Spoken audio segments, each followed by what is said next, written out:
Gipasiritan dayon og tubig sa mga fire volunteers ang miulbo nga dakong kalayo sa Arc Castillo, Barangay San Antonio, Agdao, Davao City, pasado las 4 kaganihang kaadlawon, Agosto 9 ning tuiga. Dihang mihayag, ingon niini na ang sitwasyon sa nasunugan nga lugar. Nahugmak na ang mga atop samtang padayon nga ginapasiritan og tubig sa mga bombero ang mga nahabilin nga baga sa mga naugdaw nga mga light materials sama sa kahoy. Sa inisyal nga investigasyon sa Bureau of Fire Protection, posibleng upos sa sigarilyo o napasagdan nga sinindihang katol ang tinubdan sa kalayo. Ang atong investigation naka-focus dito sa information nga atong nakuha na kaniya po ang biktima kay namatay fatality sa katong incident.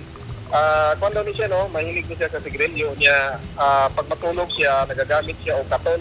So dito naka-filtro ang ato ang investigation ng isa sa mga angulo nga ginatanaw nato na posibleng inundan sa sunog.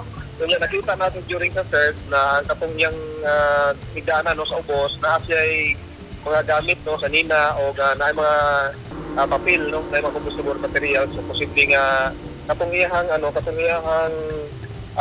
katol or sigarilyo man pwede siya maka-ignite atong combustible materials nga naa dito.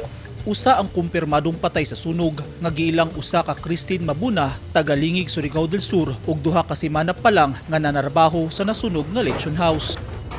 Gidayungan na niining duha ka mga lalaki ang patayng lawas ni Christine human ma-recover kaganihang buntag. Halos dili na mailhan ang biktima tungod sa grabing pagkasunog nga gipahiluna sa usa ka punerarya ning syudad. Ano nga po ang involved nito, mga establishment kay dito nag-start na-establish natin dito sugod sa katong internetan.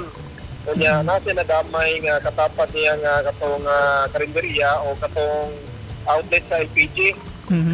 Balitulo ka structure niya plus ang katong lisunanan sa manok nga nasa gawag.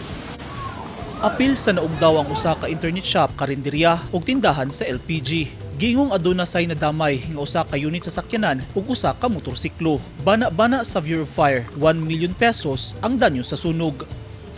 Eugene Hinutan, Newsline Philippines. Stay safe.